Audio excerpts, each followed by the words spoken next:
Ora, dentro do projeto bicentenário da imigração alemã, o Grupo ND está homenageando as famílias que contribuíram para o legado empreendedor e cultural de Santa Catarina.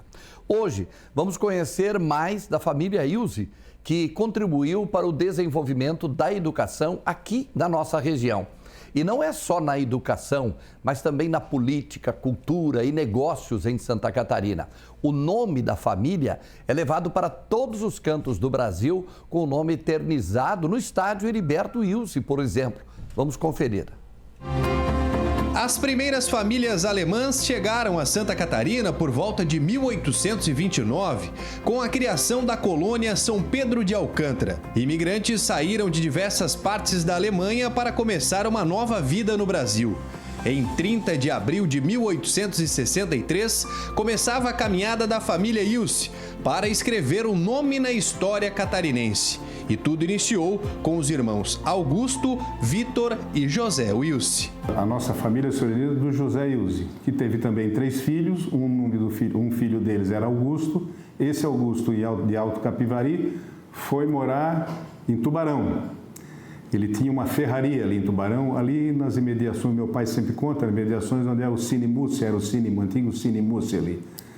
E ele casou com uma Delfina Origem, que era oriunda de Laguna, e teve 8 filhos. Desses 8 filhos, 2 homens, foi o Heriberto e o Oswaldo Ilse. O tio Oswaldo, que é o pai do José Augusto, que foi prefeito de Criciúma, foi governador. Foi vice-governador. Heriberto Ilse nasceu no dia 30 de abril de 1902 em Tubarão. Filho de Augusto e Delfina Origem Ilse, trabalhou na Companhia Brasileira Carbonífera de Araranguá e de Criciúma, onde se tornou gerente da empresa. Em 1935, começou a trajetória política. Foi deputado estadual, depois foi deputado federal. Na época do Getúlio, eles foram todos cassados aqui, né? Tiraram o mandato. E depois ele concorreu a vice-governador. Concorreu a vice-governador, que na época tinha eleição para governador e para vice-governador. Ele concorreu mais ou menos aliado com Jorge Lacerda. Os dois se elegeram. Com um acidente que vitimou Jorge Lacerda, ele assumiu o governo do estado. E aí fez a carreira política dele ali, né? O nome da família está marcado na história de Criciúma e hoje levado a todos os cantos do Brasil pelo Clube da Cidade. Fundado em 1955, o Estádio do Comerciário, como era conhecido, passou a se chamar Heriberto Ilse na década de 60, como uma forma de gratidão ao até então governador do estado de Santa Catarina. E este local se tornou o palco de grandes conquistas do Criciúma Esporte Clube. O nome do estádio já existia o estádio, era o estádio do Comerciário, do time de futebol do Comerciário. E uma vez teve uma comissão aqui de Criciúma, ele era governador, eles precisavam para participar de um campeonato, eu acho que foi uma coisa assim, precisava a iluminação do estádio. Aí o governo do estado fez a doação, não sei como é que foi feito na época, e iluminou o estádio ali, na época, o estádio do Comerciário.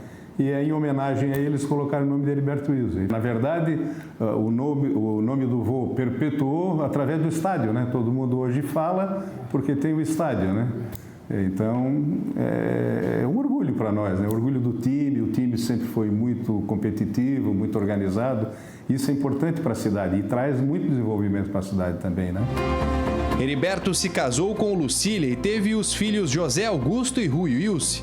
José foi prefeito de Criciúma entre os anos de 1982 e 1988 e vice-governador de Santa Catarina no governo de Paulo Afonso entre 95 e 99.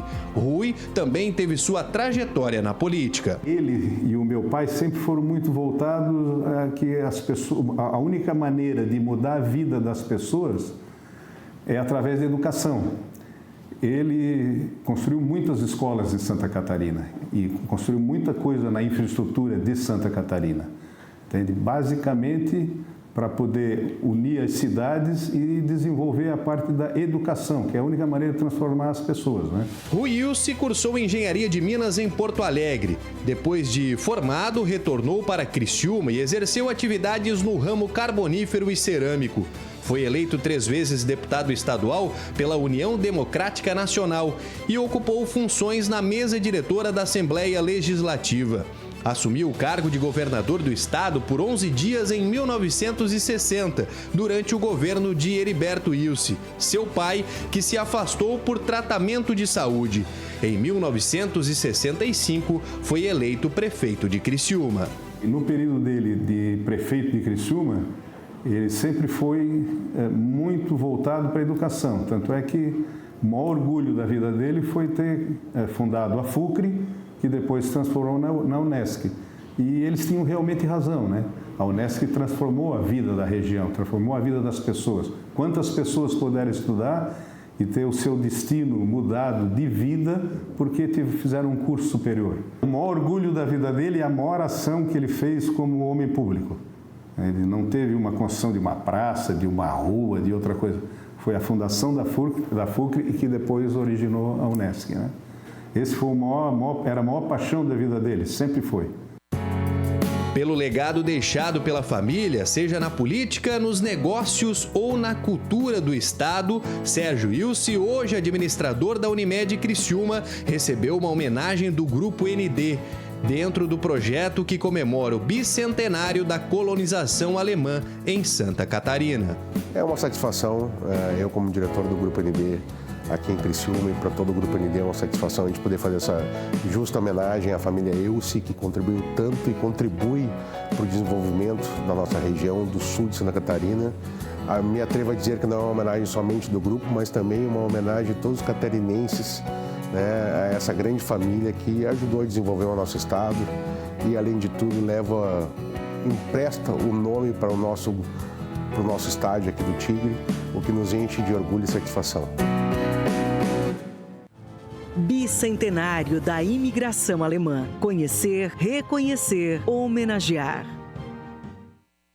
Reconhecer, conhecer, homenagear, dentro desse projeto, um reconhecimento que todos nós devemos fazer todos os dias, né? Esse projeto é muito importante e quanto orgulho a gente sente de nomes como esses, como a família Ilse, que tanto contribuiu aqui para a nossa região.